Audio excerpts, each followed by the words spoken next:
Eu sou José Eudir Oste, nasci em 9 de setembro de 1963, em Marechal Cândido Rondon, no interior do Paraná, mais especificamente no oeste do Paraná. Eu acho que falar de mim é muito gostoso. Eu gosto de falar de mim porque eu gosto da minha história, eu gosto daquilo que eu fiz, daquilo que eu construí e da maneira como eu conduzi a minha vida. Ah, Minha história começando lá em Marechal Cândido Rondon. Eu sou filho de imigrantes alemães, neto, na verdade, de imigrantes alemães. Meus avós chegaram em Porto Alegre no final de 1800, início do século XIX, e foram-se morar em Montenegro, que é uma cidade próxima, mais ou menos 100 quilômetros de Porto Alegre.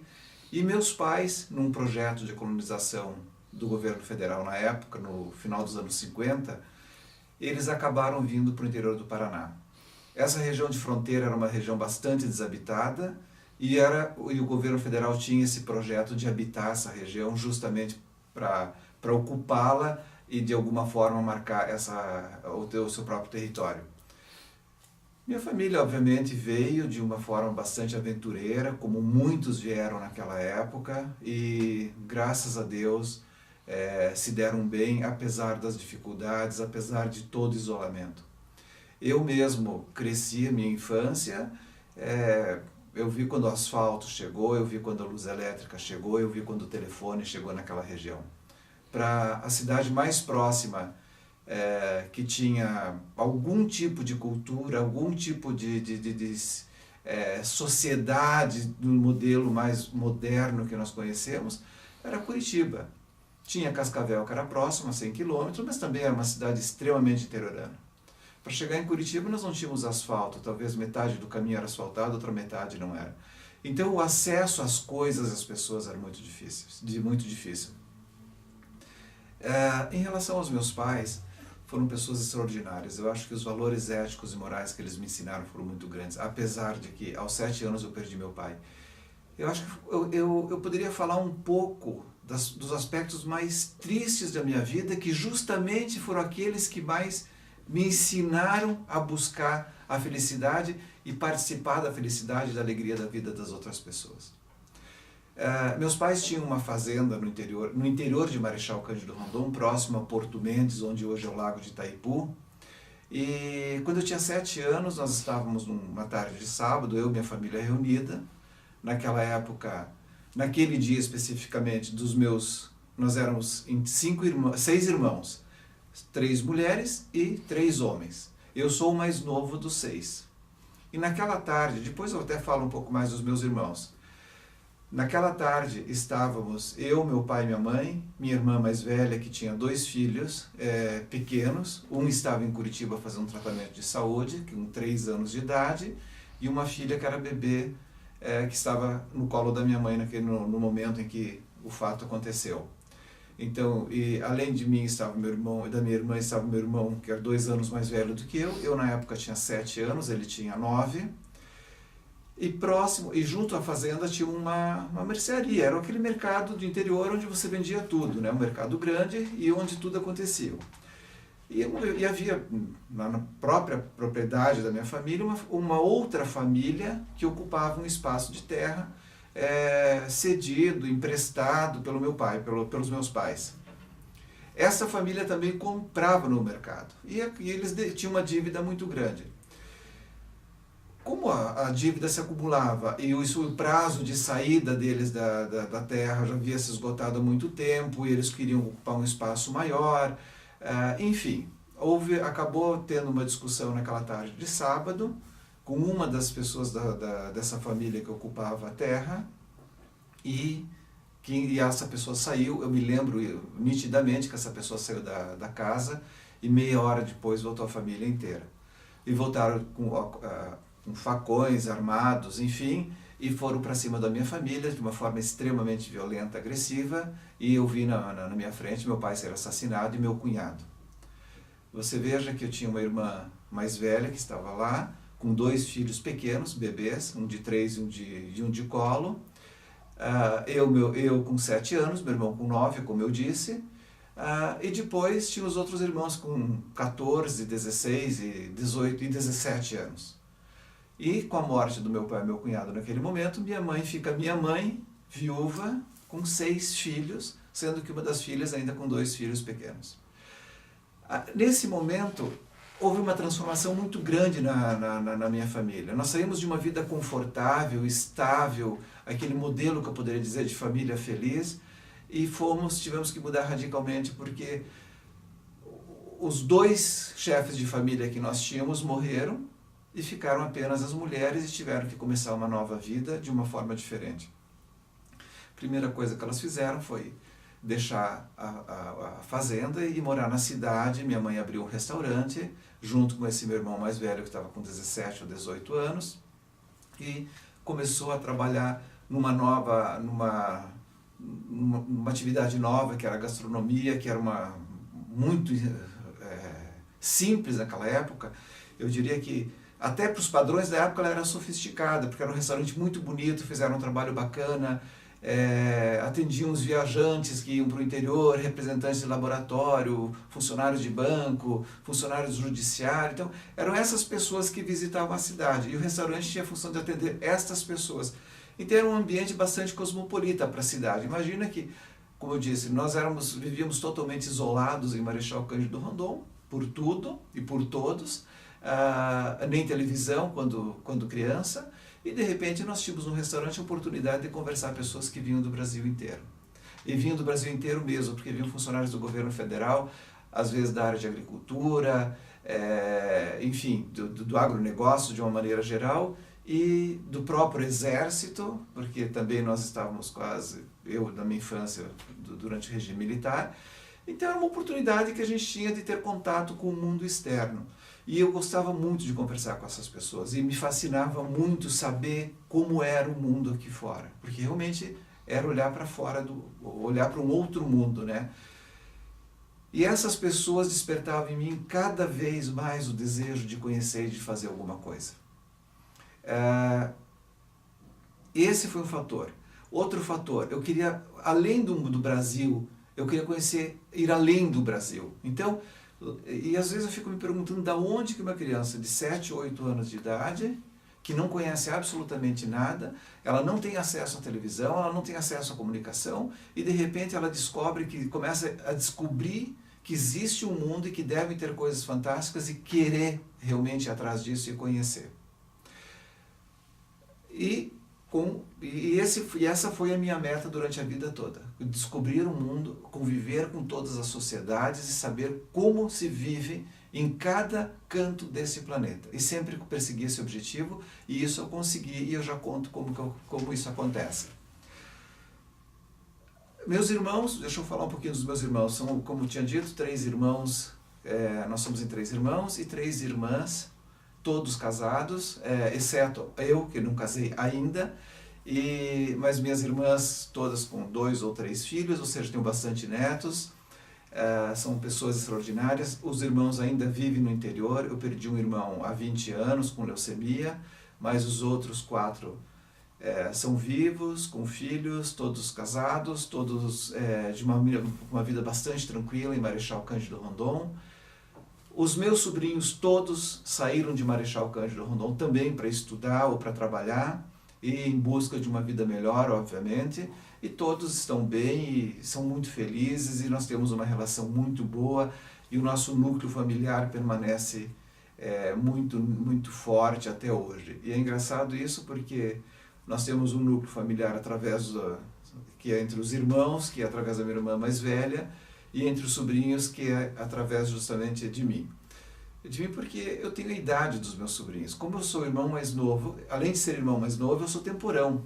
Então, eu tenho a idade dos meus sobrinhos. Então eu acabei sendo o centro dessa família, dessa geração. O que me deixa muito feliz e me satisfaz bastante.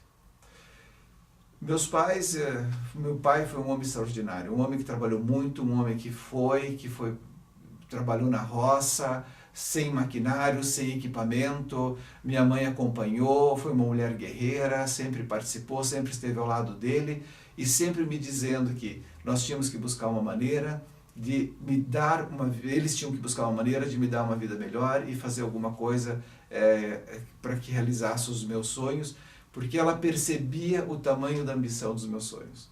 Ela sentia isso. E era engraçado porque ela não dizia isso para os outros irmãos, mas para mim ela dizia, ou seja, ela sentia em mim realmente um sonho diferente, uma ambição diferente em relação às coisas, aos objetivos que eu tinha na minha vida, mesmo sendo criança. Essa questão da morte do meu pai, eu cito isso porque não é uma coisa que me deixou mágoas, ou desejo de vingança, ou decepcionado com a humanidade, de forma alguma.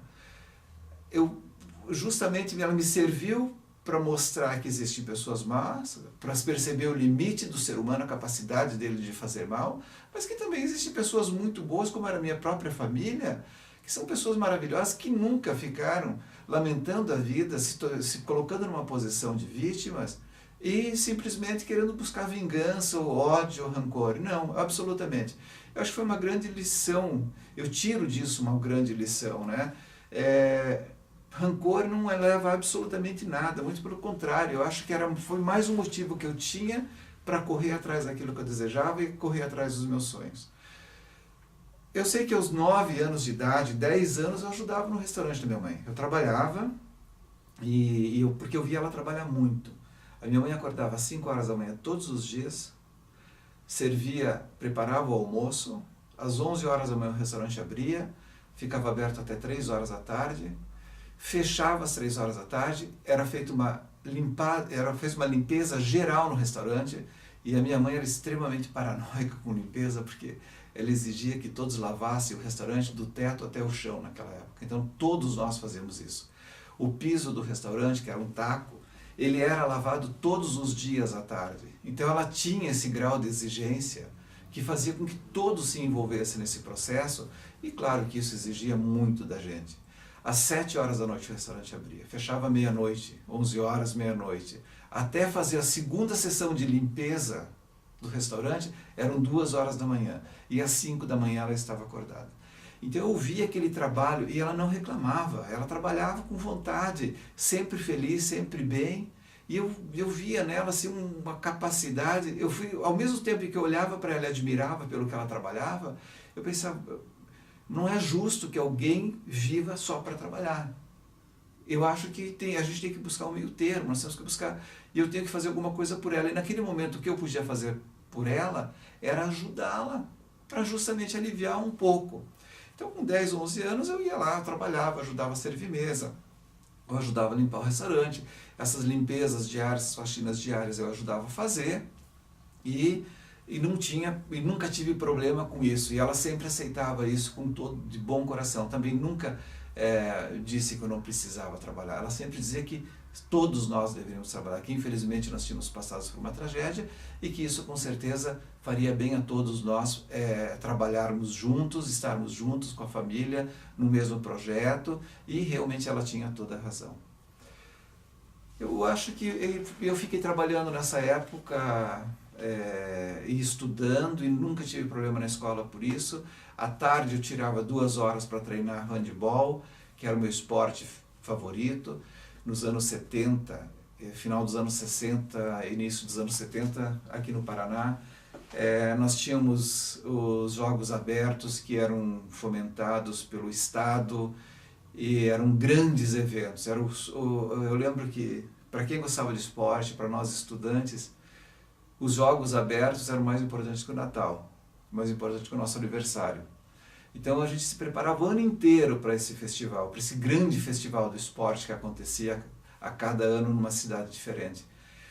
E para mim também foi outra experiência, você ter o desafio, primeiro tinha que treinar todos os dias, o primeiro desafio, fazer parte da equipe oficial do município. Segundo desafio, a tua equipe se classificar para os Jogos Abertos. E terceiro, grande desafio, é você ter uma boa colocação, se não for campeão, mas pelo menos uma boa colocação nos Jogos Abertos. E nós tínhamos uma equipe de handebol que era uma referência, virou referência no Brasil em termos de desempenho.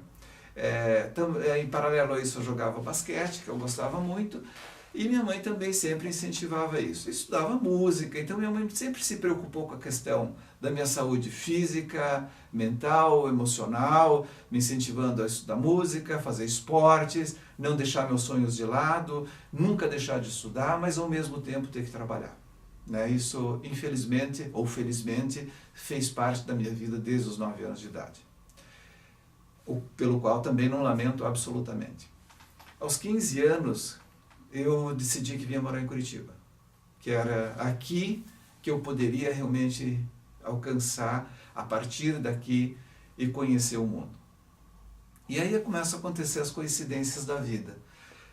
Logo que eu vim para Curitiba, nós não tínhamos referência nenhuma, eu não tinha parentes aqui, eu não tinha amigos, poucos amigos que eu tinha estavam estudando aqui, então eles também não tinham uma referência local.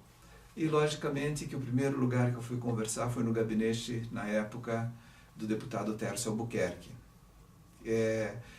Eu me lembro que eu fui muito bem recebido. Apesar dele não ser deputado pelo meu município, que ele era de Foz do Iguaçu, ele era uma pessoa que me recebeu, ele é um cara que me recebeu de uma maneira extraordinária. E ele disse, enquanto você... Eu contei minha história, que eu estava buscando uma vida melhor, e, enfim, realizar meus sonhos, e ele me disse... Olha, eu não tenho lugar para você no meu gabinete. Talvez eu possa tentar no Estado alguma colocação para você e pedir a tua disposição para o meu gabinete. Mas antes que isso aconteça, que a gente consiga essa vaga, eu sei que você precisa trabalhar. E ele me pagou o salário do bolso dele para eu trabalhar no gabinete. E eu me lembro que eu era datilógrafo, eu datilografava todos os ofícios, eu recebia o pessoal do interior que vinha, e aí eu comecei a conhecer a política um pouco mais, e comecei a conhecer pessoas. E aquilo cada vez me fascinava mais. Eu sei que logo em seguida eu fui contratado através da Secretaria de Saúde, da Fundação de Saúde Caetano Munhoz da Rocha, mas depois de 3 meses contratado pela Fundação, eu já estava quase 1 ano trabalhando com o Tércio, me chamaram para trabalhar na Superintendência de Christian, um homem extraordinário, sem dúvida alguma, e eu também trabalhei junto com a doutora Zilda Arnes naquela época, quando ela iniciava esses grandes projetos que ela desenvolveu e que todos nós conhecemos. E foi uma experiência muito grande, porque eu via a doutora Zilda desenvolver aquele projeto de uma maneira, com uma garra, com uma determinação, e eu digo assim, do meu coração, eu nunca conheci o coração da doutora Zilda, eu conheci a razão da doutora Zilda, aquela mulher que tinha um objetivo e que corria atrás e que fazia as coisas acontecer. E de alguma forma, sem dúvida, ela me inspirou. Por outro lado, eu tinha o Dr. Ari, imagina, eu estava com 17 ou 18 anos nessa época, eu trabalhei no gabinete do Dr. Ari de Christian. Então, e a doutora Zilda era a diretora da fundação. Então, eu estava em contato com essas 2 pessoas que para mim era o máximo da intelectualidade que eu poderia ter contato naquela época. Um extremamente racional, que era a doutora Zilda, e um extremamente emocional, que era a doutora Ari. Com o Dr. Ari eu aprendi a ser humano, eu aprendi como se relacionar com a equipe, como motivar a equipe, como estender as pessoas que estão à minha volta a mão com um gesto de carinho para fazê-las se sentirem confortáveis. Isso eu aprendi muito com ele. Logo em seguida, através de amigos comuns, eu fui para o Exército em Brasília e fui convocado, tive que ir para o Exército, não queria interromper os estudos, mas me chamaram. Fiquei 3 meses em Brasília e o Tércio Albuquerque, mais uma vez, ajudando a interceder junto ao Exército, no regime militar, as coisas não eram tão flexíveis e tão fáceis como poderiam talvez ser hoje. E eu sei que ele conseguiu, depois de 3 meses, a minha liberação do Exército, me trouxe de volta para Curitiba e eu consegui daí continuar estudando. Nessa época, aí eu já estou falando de 81, 82. 82 especificamente, através de amigos, eu conheci uma pessoa que se chama Carlos Rodolfo Sandrini, que mais tarde veio a ser meu sócio. Imagina, com 18 anos eu conheço Sandrini, uma pessoa com quem eu tenho muita afinidade, ele 5 ou 6 anos mais velho que eu, e sempre falando de sonhos e projetos.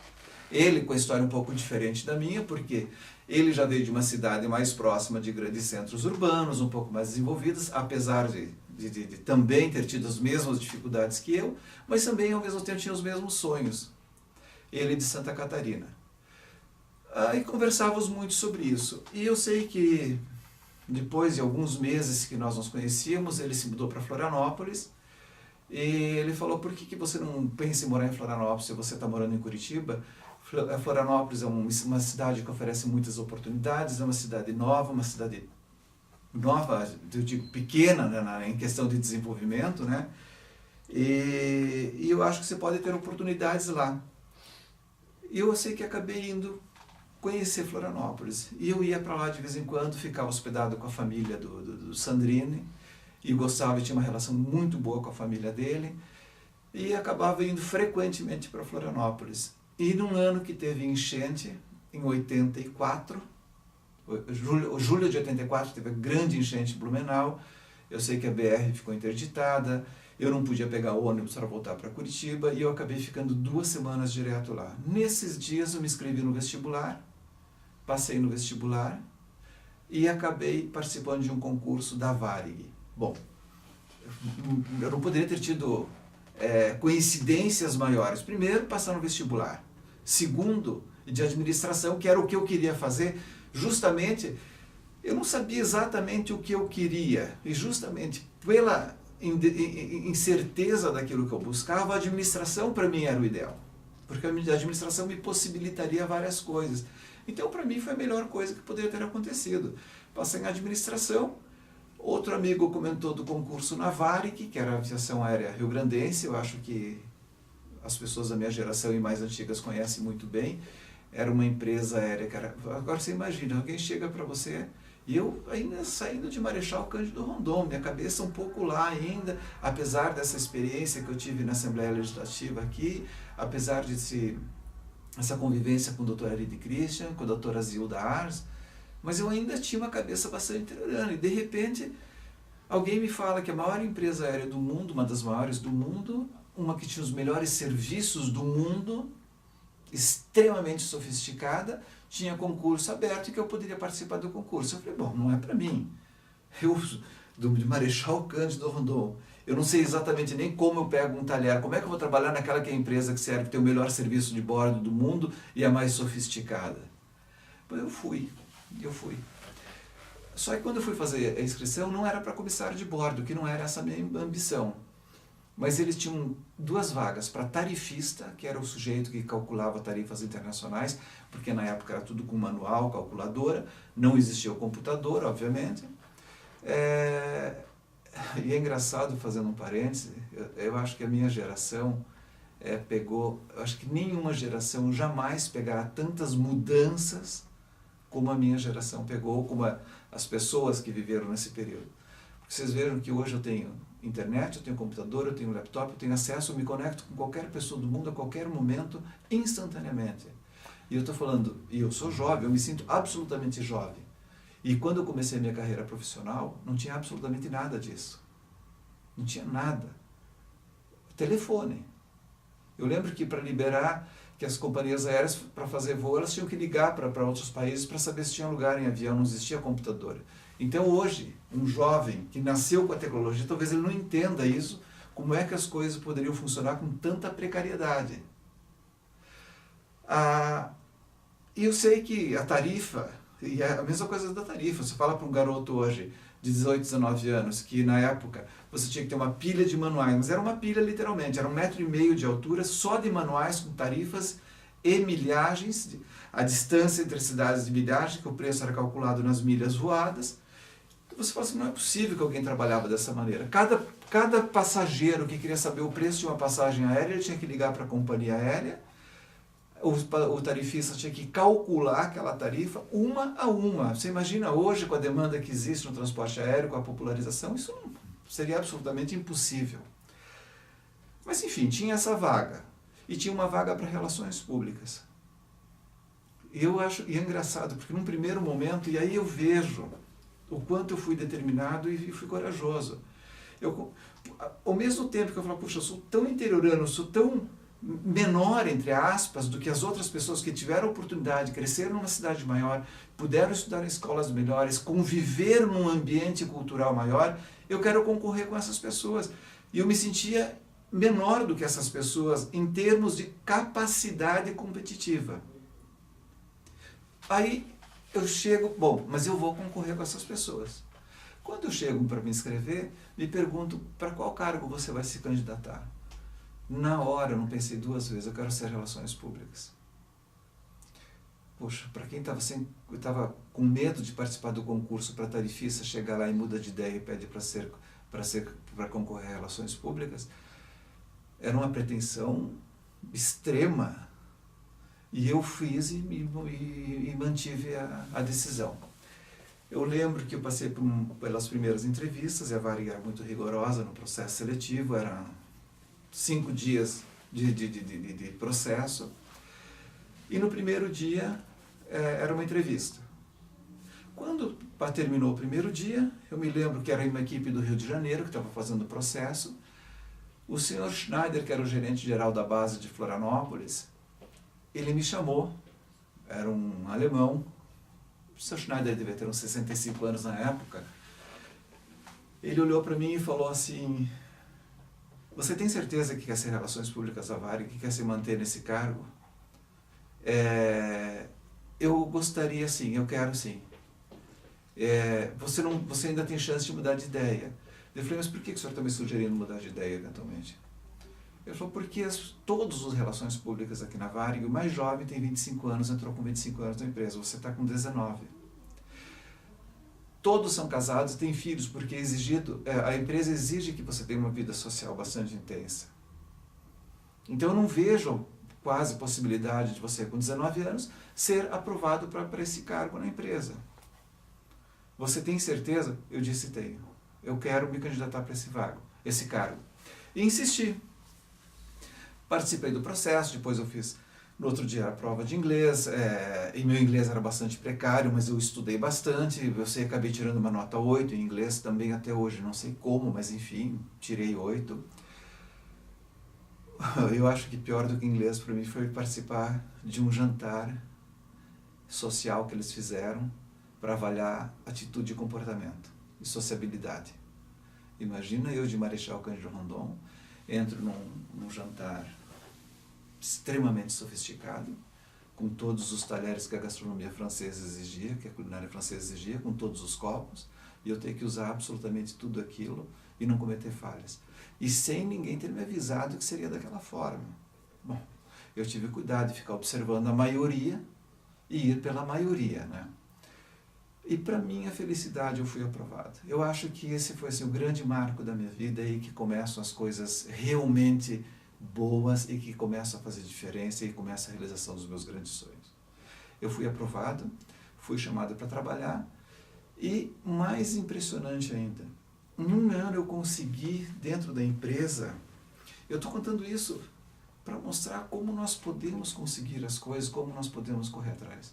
Hoje, quem estiver me ouvindo, que é jovem, que tem um sonho, que tem uma ambição, saiba que isso tudo o que você quer é possível, desde que você tenha determinação, desde que você diga, eu vou conseguir. E se eu não conseguir agora, eu vou tentar. E se eu cair agora, eu tento de novo e vou atrás. É assim que se consegue as coisas, não é achando que não vai conseguir. Por isso que eu gosto de contar essa história. Voltando à questão de Marechal Cândido Rondon, você veja que eu consegui entrar numa das maiores empresas aéreas mais sofisticadas, com um nível de exigência extremamente alto, tendo saído de Marechal Cândido Rondon há pouco tempo, e em um ano eu dava treinamento dentro da Varig. Isso é o mais incrível. Eu não podia trabalhar, eu não queria, por causa da faculdade, eu não queria trabalhar como comissário de bordo, mas me fascinava viajar. E aí um dia me chamaram e perguntaram para mim se eu não poderia dar um treinamento para algumas agências de viagens. Ensinar tarifas, ensinar legislação da IATA, que era a Associação Internacional de Transportes Aéreos, a regulamentação de transporte de passageiros, ou seja, passar essas regras, preparar melhor o pessoal da agência de viagens. Eu falei que sim, que eu faria isso. E eu comecei a dar treinamento. Logo em seguida, a Varig, nos nossos centros de treinamentos que ficavam em Porto Alegre, São Paulo, Brasília, Rio de Janeiro, Manaus, depois nós tínhamos para a América do Norte em Los Angeles, para a Ásia em Tóquio e para a Europa em Paris. O pessoal do centro de treinamento começaram a me chamar para treinamento interno dentro da Varig, inclusive de postura profissional. Ou seja, os funcionários que entravam na Varig, inclusive para o serviço de bordo, eu dava treinamento para eles sobre postura, ou seja, etiqueta e comportamento. Poxa, 1 ano e meio eu estava na Varig, daí 1 ano eu comecei a dar treinamento de tarifa e legislação, e 1 ano e meio depois eu estava dando aula de etiqueta para esse pessoal. Vocês vejam, eu aprendi, lógico, eu fui atrás, eu visitava sempre os caterings da Varig fora de Florianópolis, porque nós tínhamos, não tinha em Florianópolis, mas tinha no Rio, tinha em São Paulo, tinha em outras bases, e ver como é que funcionavam os serviços, o que se esperava. E naquela época, um comissário de bordo ele tinha que entender de vinho, ele tinha que entender de verdade de gastronomia, porque o passageiro exigia isso dele. E eu tinha, para poder treinar as pessoas, eu tinha que saber também, eu tive que correr atrás. E eu fui. E 1 ano e meio eu estava fazendo isso. Eu sei que foi uma experiência maravilhosa. Ao mesmo tempo em que a Varig mesmo me proporcionava viajar a trabalho, porque para essas bases que eu citei eu ia dar treinamento, ao mesmo tempo eu também aproveitava para viajar nas minhas férias com passagens que a própria empresa me fornecia. E os hotéis davam diárias pelo fato de a gente trabalhar em companhias aéreas. Então comecei aí a descobrir o mundo de fato como eu sempre queria descobrir. Viajei muito durante esses 10 anos que eu permaneci na companhia. Uma companhia que eu lamento que não tenha sobrevivido ao mercado, né?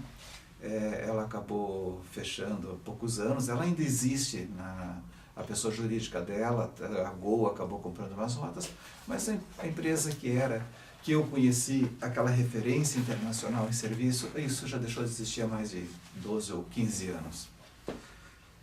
E nesse período, eu mantinha contato com o Sandrinho porque minha base era Florianópolis. Eu ficava trabalhando em Florianópolis. Então, ele naquela época, com o Instituto Vêneto, como delegado do Vêneto, isso ele pode falar um pouco mais sobre ele, ele desenvolveu cursos na área de turismo, de hotelaria, eu montei um curso e ele me chamou para montar um curso na área de turismo. Qual era a ideia? Você veja, uma coisa que eu nunca imaginei e nunca sonhei na minha vida era trabalhar com educação. Nunca me ocorreu isso. Um dia ele me chamou e falou, nós estamos com um curso de hotelaria aqui no Instituto Vêneto, por que você não... E ele me via reclamar muito da qualidade do serviço dos agentes de viagens no Brasil. E ele falou, por que você não cria um curso de turismo para formar agentes de viagens, para trabalhar com turismo e oferecer qualidade? Eu achei a ideia fantástica. E aí convoquei alguns agentes de viagens, aqueles que eu considerava os melhores de Florianópolis, desenhamos o perfil que seria o ideal para trabalhar numa agência de viagem, perfil profissional, e aí desenhamos o conteúdo daquilo que deveria ser ministrado para esses profissionais. E aí sai um curso, temos um curso de agente de viagem, que foi um sucesso absoluto. Mas eu confesso que, apesar de que Florianópolis era uma cidade muito bacana para se viver, eu gostava muito da gente de lá, era uma cidade pequena, mas aquilo que nós acreditávamos que poderíamos oferecer de possibilidades, ela não tinha, porque 70% da população dependia de renda vinda de funcionalismo público. Então ela tinha uma economia bastante limitada, e eu não via muita perspectiva de futuro lá. Eu já começava a sentir que a Varig começava a ter problemas financeiros, e aí com a abertura do mercado, justamente com o fim do militarismo, e aí logo com a chegada do Collor, que estava para se eleger na época, a gente sentia que a Varig não ia bem e que ela não teria uma vida muito longa. Aí já dava para saber nitidamente isso. E eu sonhava em voltar para Curitiba, porque o ano, ou 2 anos que eu vivi aqui em Curitiba, foram excepcionais. Uma cidade, para mim, como eu não conheci outra no mundo para se viver. Não só pela cidade, mas pelas pessoas, principalmente. E eu queria muito voltar para Curitiba, pelas pessoas que eu conheci aqui. E o Sandrini também tinha essa ambição, porque ele tinha estudado, ele tinha feito faculdade aqui, ele tinha estudado no Colégio Paranaense. Então ele também tinha, e nós conversávamos muito sobre projetos. E com o Instituto Vêneto lá, a Varig não estava indo muito bem, eu sentindo que as coisas logo tenderiam a acabar, nós tivemos a ideia de criar uma instituição e trabalhar com educação.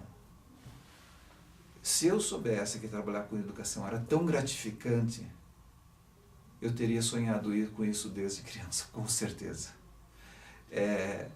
Pegar um jovem e transformar esse jovem num profissional, inseri-lo no mercado e ver o seu projeto andar e o seu desenvolvimento profissional é a coisa mais fantástica que existe no mundo.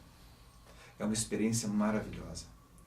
E em 91 nós abrimos o Instituto Vêneto, o centro italiano em Curitiba.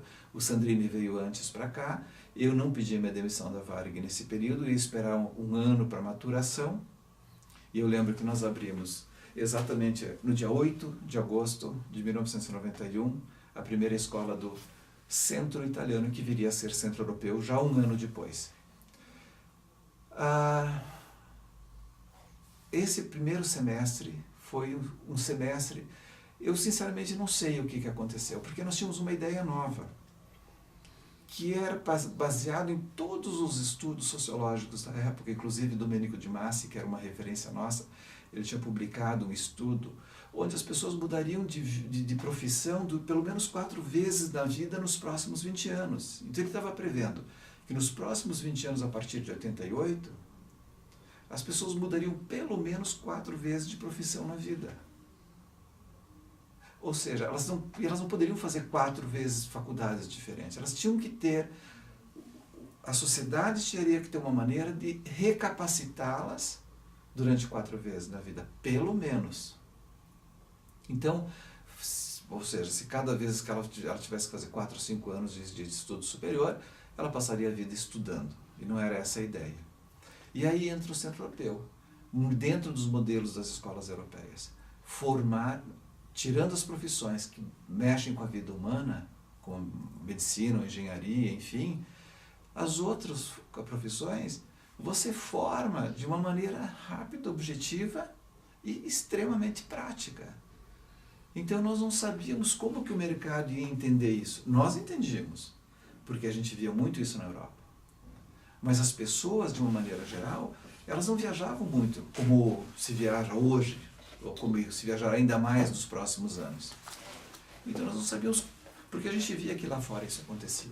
Nós sabíamos que existiam excelentes escolas de gastronomia. Nós sabíamos que existiam excelentes escolas de publicidade, de turismo, e que não eram graduações, eram cursos livres. Bom, vamos testar isso no Brasil. Esse curso, esse laboratório que nós fizemos no Instituto Vêneto em Florianópolis, com o curso de hotelaria e turismo, já nos sinalizou positivamente. Falou, não, as pessoas aceitaram bem. E foi um sucesso muito grande. Mas lá era uma instituição pública sem fins lucrativos, ligada ao governo do estado de Santa Catarina e ao governo do Vêneto na Itália. E aqui não, e aqui era uma escola nossa, juntamos todas as nossas economias na época, os dois, e montamos a empresa e vamos ver o que acontece. Bom, foi a maior surpresa da minha vida a aceitação que nós tivemos em Curitiba. Primeiro, a receptividade de pessoas maravilhosas.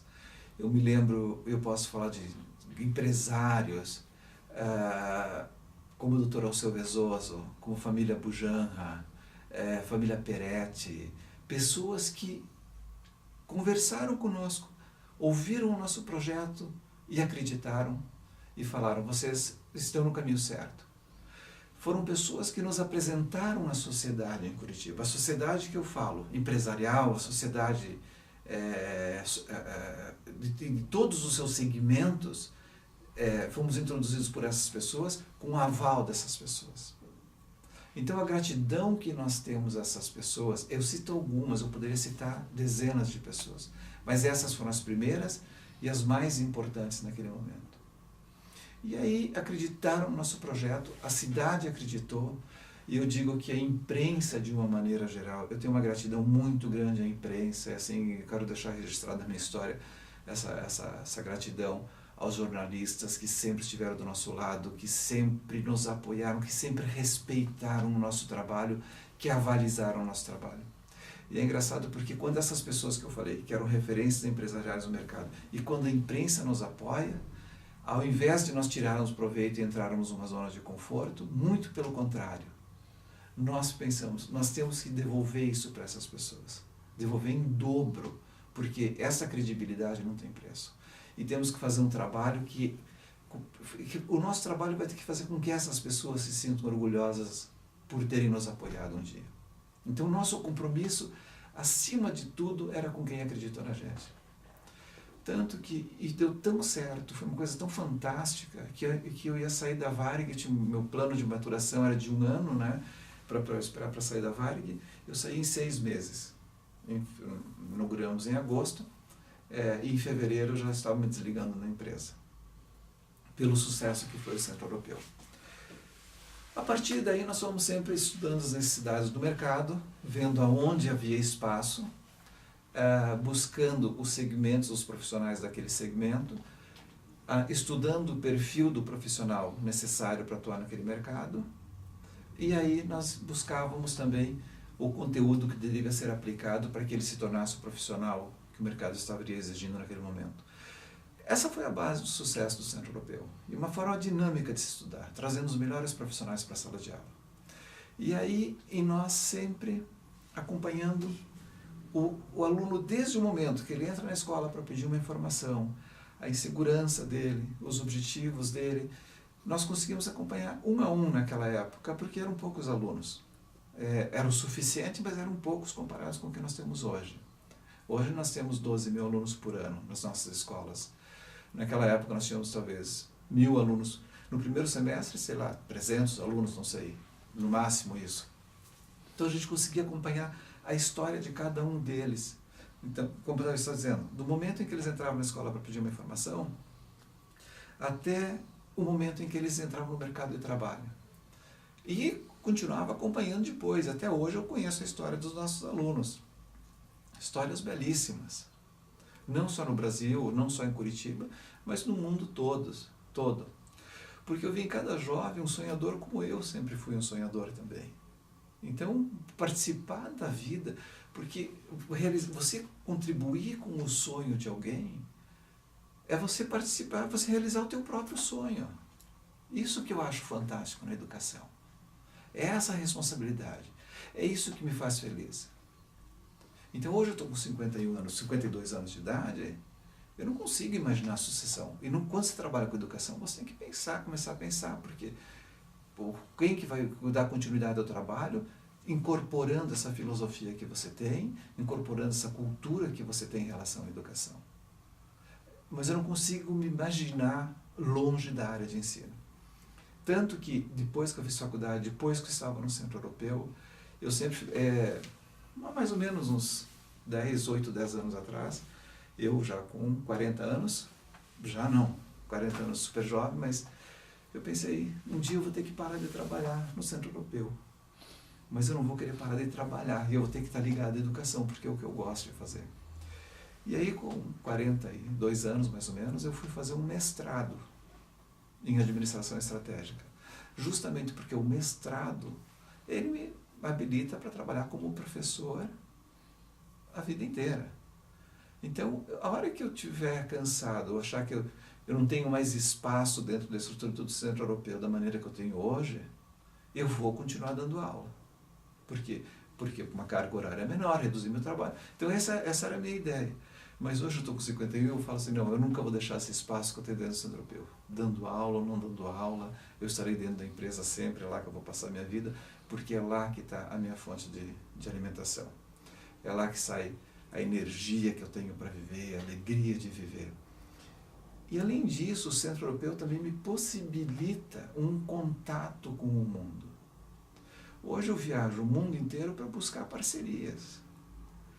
Então eu estou voltando agora de uma viagem que eu fiz para Dubai, buscando justamente espaço para os nossos alunos. E nessas minhas idas, nessas viagens, eu viajo 4, 5 vezes por ano, eu tenho oportunidade, através de um contato comercial, de criar vínculos pessoais com as pessoas. você faz amizade com o mundo inteiro, você vai para casa dessas pessoas. E aquilo que eu falei lá no início dessa conversa, meu sonho de conhecer as culturas, de entrar na cultura, entrar na casa das pessoas, em cada canto desse mundo, o próprio Centro Europeu também me possibilita isso. Antes era a Varig, que me possibilitava com custos, porque eu tinha passagem, eu tinha hospedagem, e hoje é o Centro Europeu porque me abre portas através do negócio. Então, eu não sei se isso tudo é coincidência ou não, ou se inconscientemente eu via nisto as possibilidades. O primeiro curso de hotelaria, por exemplo, o curso de hotelaria, que foi o primeiro curso de profissões que nós implantamos aqui, logo junto com... primeiro não, na verdade foram 2 primeiros, de hotelaria e turismo.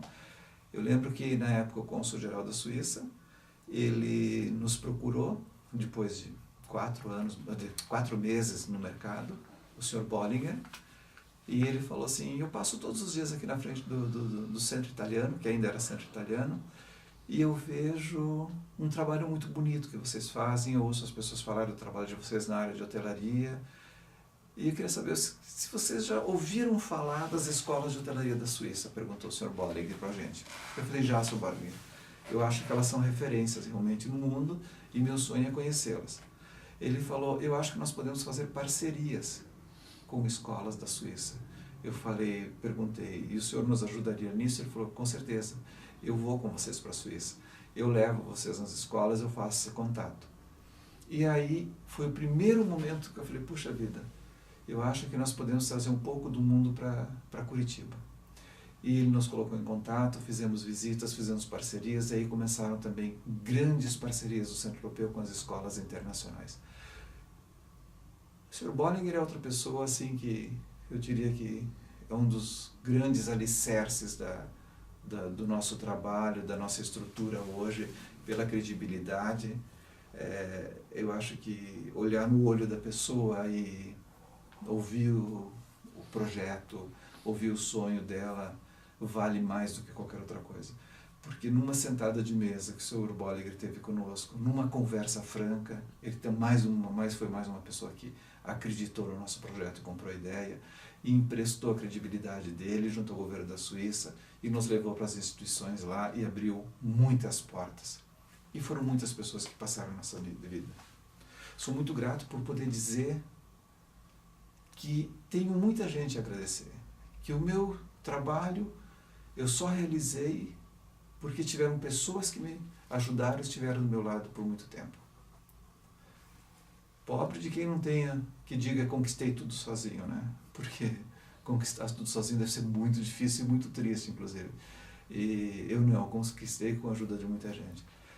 Essa parceria profissional do Sandrine, que, como eu disse lá no começo, também é uma coincidência, porque uma pessoa que eu conheço aos 18 anos, de repente toma um rumo profissional e no final construímos junto um negócio fantástico na área da educação.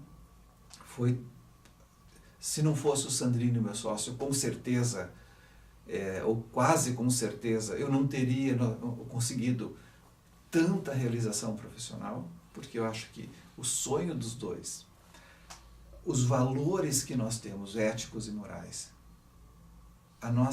o nosso comprometimento, a nossa responsabilidade e principalmente o prazer em fazer aquilo que nós fazemos, eu acho que esse casamento foi perfeito.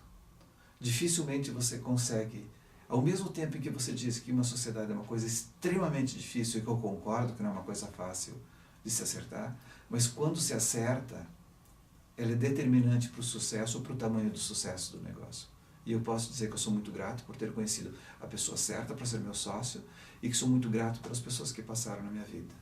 Eu sou muito grato à minha família em especial, sou grato à cidade de Curitiba que sempre me recebeu tão bem e que hoje também já sou cidadão honorário, inclusive. Então eu só posso agradecer a todas as pessoas que fizeram parte da minha vida. Eu não sei se eu agradeço a Deus por ter colocado na minha vida ou pelas coincidências, ou se eu simplesmente agradeço essas pessoas por terem cruzado o meu caminho. Eu só sei que eu tenho uma gratidão eterna, não sei a quem exatamente, mas eu sei que eu tenho. O que eu posso deixar de mensagem é que corra atrás dos sonhos. Família, a nossa vida, ela vale pelas pessoas com quem nos relacionamos. Isso toda a nossa felicidade. Não é o ambiente, são as pessoas com quem nós nos relacionamos. É a nossa família, são os nossos amigos, são os nossos filhos, são os avós. E eu tive a sorte, apesar dos dramas, eu tive a sorte de ter pessoas maravilhosas que fizeram sempre parte da minha família. Procuro estar antenado com o que está acontecendo, porque eu me preocupo muito com as novas gerações que vêm por aí. Hoje o Centro Europeu está buscando novas tecnologias, o Centro Europeu está buscando incentivar a criação de empresas. Esse é um projeto fantástico, que é startar empresas na área de tecnologia, sem custo para as pessoas. Eu acho que esta é a maior gratidão, ou atitude de gratidão que nós podemos ter hoje com os jovens que estão aí, é dar esta oportunidade, que de alguma forma eles possam começar a entrar no mercado de trabalho com um projeto novo, com um suporte de consultoria, com suporte de estrutura, e isso para nós nada mais é do que uma gratidão e um retorno que nós estamos dando por tudo que nos foi dado até hoje. Contribuam de maneira, sejam caridosos, façam pela sociedade através de outras entidades. Acho projetos maravilhosos que nós temos na nossa sociedade hoje para ajudar. Tem um hospital, tem casas para a terceira idade, tem, enfim, tem orfanatos. Nós temos todos os tipos de entidades na nossa sociedade que precisam da nossa ajuda, e uma forma de agradecer é contribuindo com eles de alguma maneira. Então, toda a gratidão que eu tenho às pessoas, eu posso retribuir desta maneira, é desta maneira que eu faço hoje. Posso desejar a todos que realizem, que estão me ouvindo, que estão vivendo, que consigam realizar os seus sonhos como eu consegui realizar os meus. A propósito, eu também quero agradecer a minha família, em especial aos meus pais, Pedro Alves Oste, que convivi até os 7 anos de idade, mas foi uma convivência que me deixou memórias maravilhosas. A minha mãe, Elzira Patzlav Oste, que foi a mulher extraordinária que eu falei para vocês. Os meus avós que eu não tive quase contato, porque quando meus pais vieram, logo 2 anos depois de estar morando em Marechal Cândido Rondon, eu nasci aqui, então eu tive poucos contatos com minha avó Catarina, a avó Elizabeth, o avô Rodolfo e a avô Paulo. Então são pessoas com quem eu tive pouco contato, mas eu acho que também a herança de valores e ética dos meus pais que me passaram vem muito deles, e eu gostaria de ter até convivido mais com essas pessoas. Meus irmãos, a minha irmã mais velha, a Laci, eu acho que eu faço assim, uma diferença especial a ela, porque foi ela que junto com a minha mãe perdeu o marido, o pai dos seus filhos, e uma mulher que lutou muito, uma grande guerreira, e nunca se entregou. E eu acho interessante porque mesmo com 60 e poucos anos, hoje ela está com quase 80 anos, com 67 anos ela teve um câncer de pulmão, e que não se abateu diante da doença mais uma vez, e há 15 anos fez uma cirurgia, tirou um dos pulmões, metade de um dos pulmões, e hoje vive maravilhosamente bem. Ou seja, ela é uma mulher que nasceu para não se abater. A minha irmã Jessi, que é a irmã do meio, a minha irmã Deli, que é a irmã mais nova, aos meus cunhados, Carlos, Leopoldo, Valdemar, que são pessoas também extremamente estáveis emocionalmente e que trazem uma estabilidade muito grande à minha família. Meu irmão Luiz, o Luiz foi uma pessoa fantástica, uma pessoa que, quando meu pai faleceu, eu fiquei, na verdade, subordinado a ele, em termos de trabalho. Trabalho porque era trabalho em família, como eu falei. O Luiz, que era minha segunda referência em casa, ele acabou muito jovem, aos 39 anos, tendo uma leucemia, faleceu, foi muito rápido a morte dele, também foi uma perda muito grande, mas uma pessoa que me ensinou muito e que me ajudou muito, principalmente disciplina. Depois eu tenho um irmão que é 2 anos mais velho do que eu, Sérgio, trabalha com vigilância sanitária na região oeste do Paraná, pessoa com quem eu tenho uma relação muito grande, muito próxima, e que realmente até hoje é meu grande conselheiro, né? Então essas pessoas e os meus sobrinhos hoje, principalmente a Lisiane, Raquel e Daniele, que trabalham comigo, que trabalham diretamente comigo, duas delas sem precisar absolutamente de trabalhar, mas que fazem questão de estar junto comigo, porque elas dividem esse sonho, elas acreditam no que eu acredito e fazem questão de estar comigo. A Raquel, inclusive, o marido fica em Brasília, que por causa do trabalho, mas ela faz questão de ficar aqui em Curitiba e, assim, de alguma forma, ela está ligada a mim também. Então, a minha família, assim, um obrigado muito especial, um beijo no coração de cada um de todos que eu deixo sempre, porque vocês são a minha base, vocês realmente são a minha referência.